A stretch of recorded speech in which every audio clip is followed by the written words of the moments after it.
Okay. Okay, ito na po ang pinakaabangan natin, ang ulat tungkol kay tatay. Unang question po is, kasama niyo ba po si VP sa Davao today? Yes, I was with VP today. Actually, it was a very cheerful and lively visit today because syempre, nakitaan sa mong papa ay ang mga girls. Actually, as we entered the room, nandun na siya. He was early today, maybe because alam niyang kami dalawa yung bibisita. So, he was early today and nakatalikod siya. So, pagpasok namin nakatalikod na. I shouted, Dada Rudy! Tapos paglingon niya, ayun, nakasmile. And then, syempre, nagbeso kami, nagmano, naghug. And then, sabi niya, my little girls. So, yun yung tawag niya sa amin ng sister ko, si VP Sara.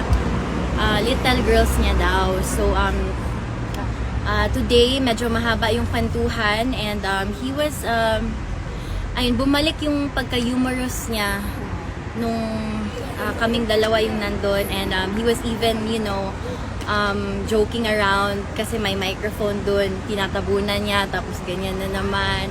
Then kinakausap niya yung whoever's monitoring it. So yeah, it was a very parang cheerful visit today.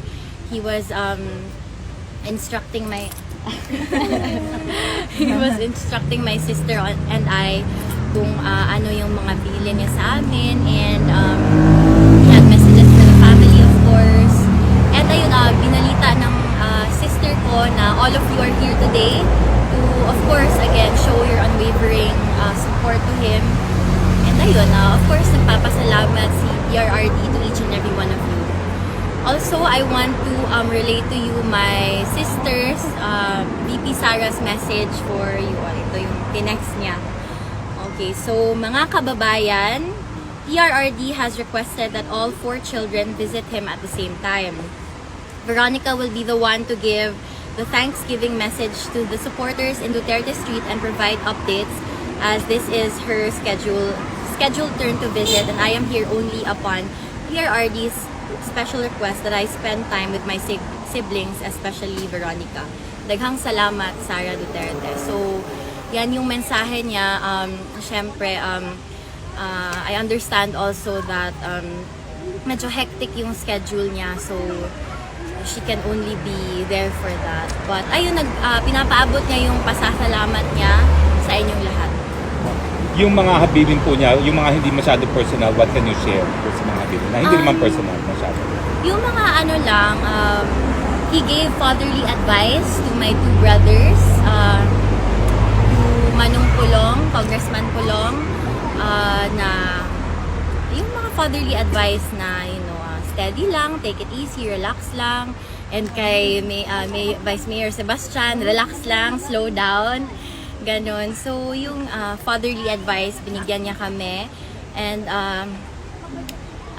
of course, nagbilin siya na, okay, yung mga apo ko, whenever they can visit, please let them visit. Okay. And, kasi, ano daw, of course, he feels lonely talaga.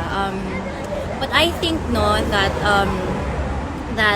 my sister and I visiting him today really gave him the, you know, the additional push and the grit that he needed to, you know, keep moving forward, to keep fighting. Because if only you know, at this point, he's not fighting for himself anymore.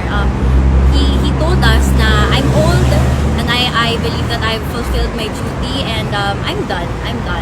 So the only reason I am here, the only purpose I have left is you, my children. Yun kasi, I think that kind of speaks to what kind of father, leader, and person he is na tayo, kami, also his children, tayo yung rock niya. We are his rock, we are his anchor. We are what keeps him going, what keeps him steady, and what keeps him strong. Meron ba kung sila na pag-usapan na current affairs that you can share with us? Current affairs, ang dami.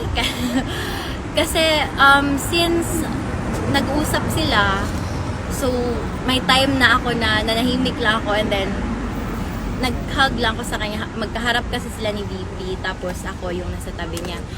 I think pinag-usapan nila yung current state of Davao pa rin, and he's very proud of Vice Mayor Baste, sila Kong Pulong, Kong Omar, and si Rigo, si Councilor Rigo, acting development of Davao and of course of the Philippines, kung kamusta na ba kasi kamusta ba yung mga tao kamusta yung mga Filipino, are they okay? Kasi well, he's not president anymore, so hindi na ganun kalaki yung magagawa niya, but he's always he reassured us na you, the Filipino people, are always on his mind. Yun pa rin yung iniisip niya until now. Did former President Duterte mention or discuss with you his message of not being present for the Kadayawan Festival in Davao? He misses Kadayawan, that's for certain. He misses Kadayawan. Talagang naalala niya yung different festivals and different showcases of culture in Davao. Kasi iba-iba yan yung mga parade from the pageant. So he misses his city and he misses Davao City, and sabi niya balang araw one day makabalik din siya. Yun lang yung gusto niya. Yung apat kayo makakabisita, when will it happen? We are waiting on the schedule of Pangpulong and Vice Mayor Baste as of now. So actually no, medyo everything was kind of rushed. So we are still arranging it, but I think it's either by the end of the month or next month. Sasabay kaming apat kasi yun yung special request ni PRRD. Si VP, will she be here for the confirmation of charges, 23, 24, That 25, I do not 26? know, but she is, I think she is planning out her schedule because, well, we cannot say for sure pa kasi hindi naman basta-basta pwedeng umalis kasi VP siya. So, Kit, as Veronica Kitty Duterte, what's your message to the entire Filipino community supporting your father unwaveringly up until now approaching 6 months?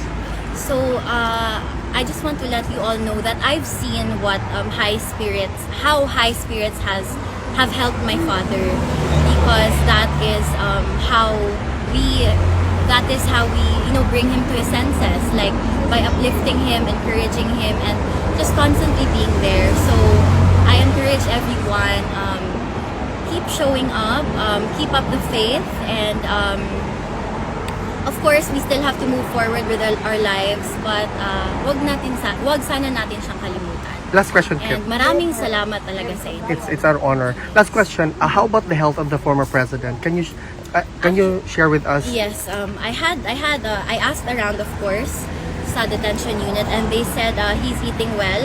Actually, no. My father kasi he's naturally skinny because of genetics. His mother is my nanay suling is skinny also. Kaya kahit anong kain niya, payat pa rin. And it also comes with the old age, of course. So he's eating. Siguro not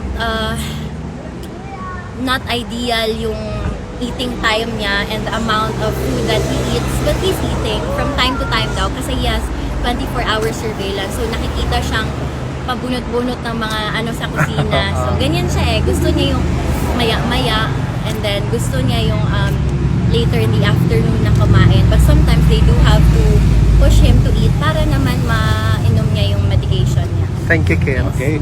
So, yes. Ma'am Kitty, hi. Yes, I flew go. from London to be here this morning. It's and nice this is to my see you today, 13th time to come to The Hague. Yes. And I've supported your father since the time of the Duterte administration. And I'm just wondering how you cope.